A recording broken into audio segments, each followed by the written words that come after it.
A truly great home planet will have a number of qualities. It'll be rich in resources. It'll be a pleasant environment with lush flora and plenty of fauna. It's always nice to have creatures around. A great place to call home. One of the first things you'll want to do before you establish a home base is to do a thorough search, and I'll give you some tips that will help out. First, in your scan of the systems that you'll make while you're exploring, you'll do best to pick a system with plenty of planets. The more planets, the more options you have to find a suitable home planet. The fewer the planets, you may still find a good home planet, but it'll be less likely, and there'll definitely be less resources, as we'll see as we go along. Next thing you want to consider is which system you want to select according to the species that are there. The Korvax are peaceful for the most part, inclined primarily towards technology and self-realization. It's the systems where I've always selected to make my home environment. Here you'll also be able to purchase blueprints for your exosuit, and if that's important to you, then you may want to make your home system here. Now, as you'll notice in these scans, I've already got most of these blueprints, and so these visits in the Korvax system are not very important to me. But if they are to you, then you may want to make the Korvax system your home planet.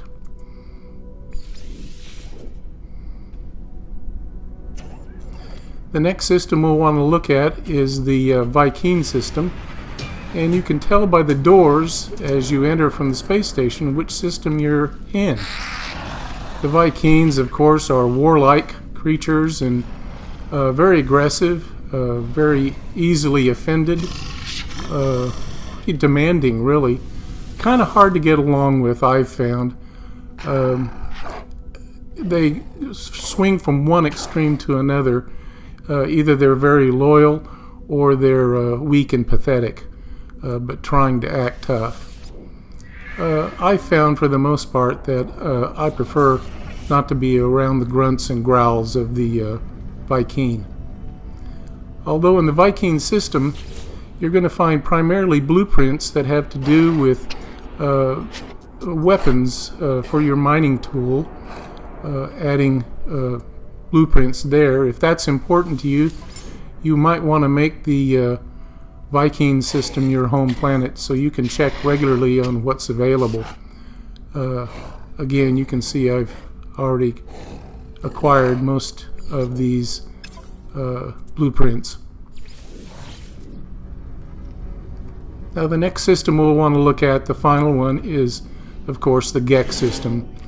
One of my favorites as well. The Gek are friendly, cheerful little guys, always up for a conversation.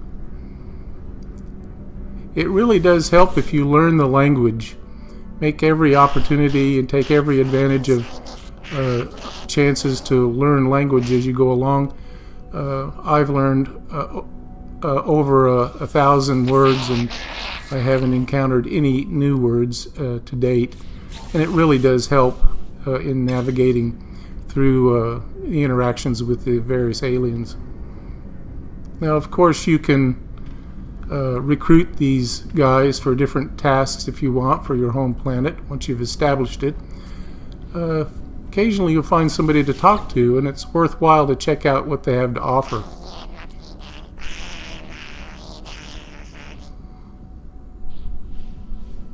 This little guy is offering nanites for a Gek relic.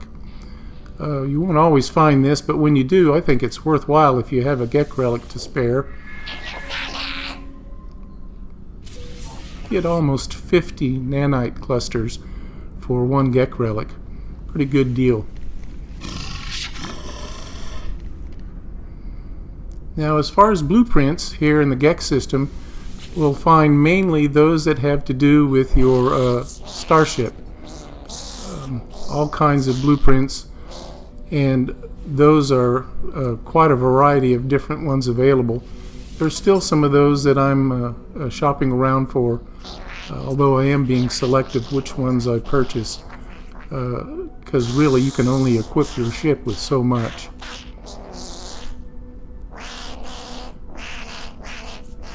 But the Gek are real friendly, real chatterboxes. So it's important to pick the system that you want to do the most business in.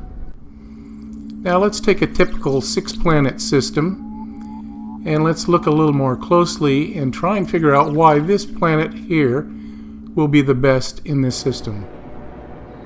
First, you want to do a scan and look at the resources that are available. This is one that I explored because it had no rare resources. But it is devoid and undetected in terms of flora and fauna, so it's kind of a barren planet, not really what place you'd like to call home. Now here's another planet. It has emerald and nickel, but it also has terminium, which is a toxic environment, and here's acid rain.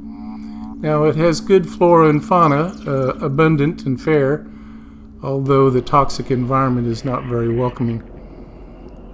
This planet also has a rare element, the Coryzoggen, and that's a freezing environment.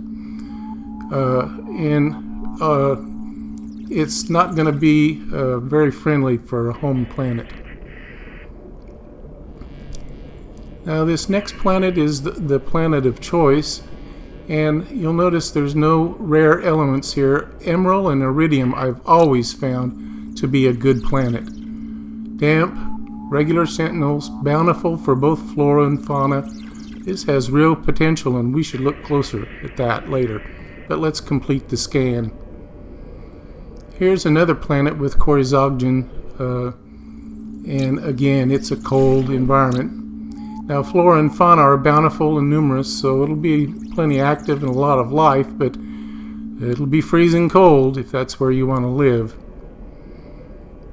Now finally, we'll want to look at the last planet here, and again it's got spumodium as a rare element, and it's a baked hot planet because that's a cactus.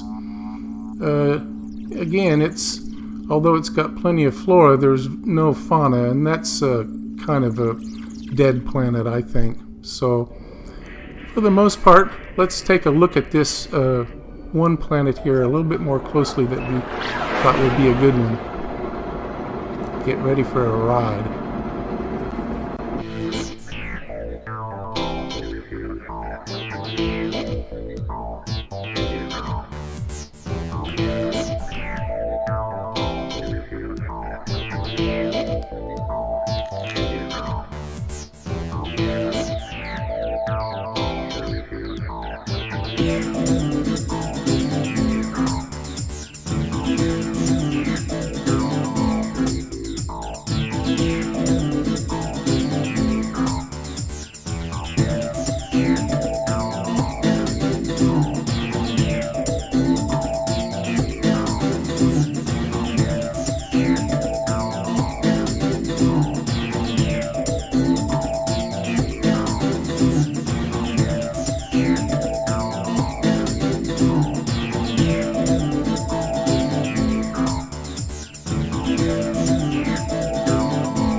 You can get a pretty good idea from an overflight observation, but to get a real idea of what's on the planet, you need to get out and look around.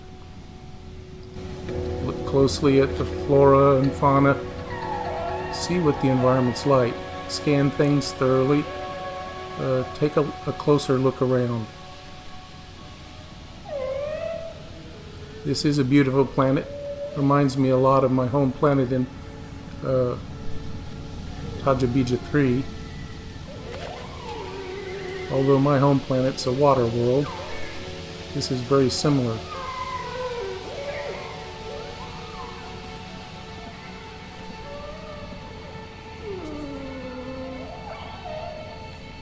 All in all, generally a very ideal environment for a home planet. Now, once you've got a pretty good idea where you want to call home, you want to look very closely at the details of the planet. You can see that there's a damp condition, which just means it's going to be not too dry and not too wet, just right.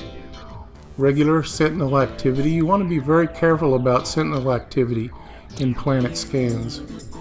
If there's too many sentinels, too aggressive or too threatening, no matter how ideal the environment, it's not going to be pleasant to live there. So in all of your scans, look very closely at sentinel activity. And creatures are important too. If you have a lot of predators, you may not want to live there. But this would be a good choice for a home planet. Very nice.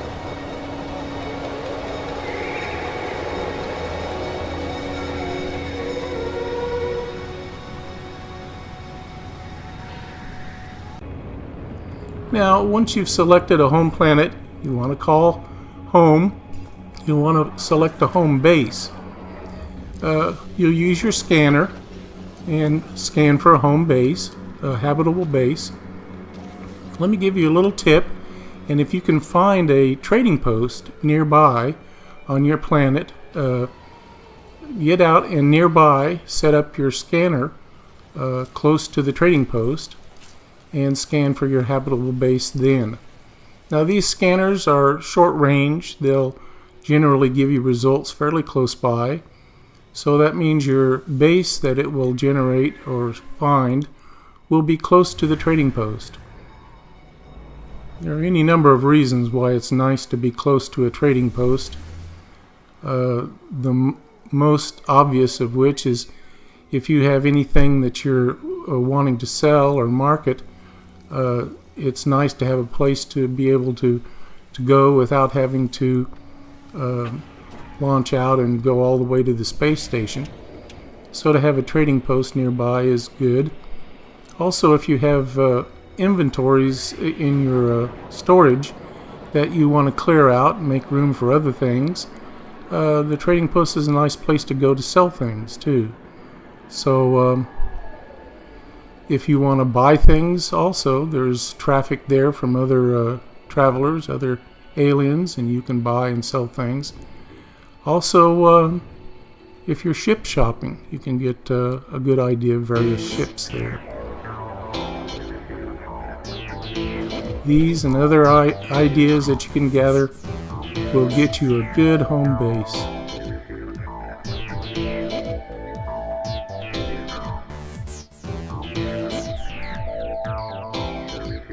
This is a great home planet if you like the desert environment.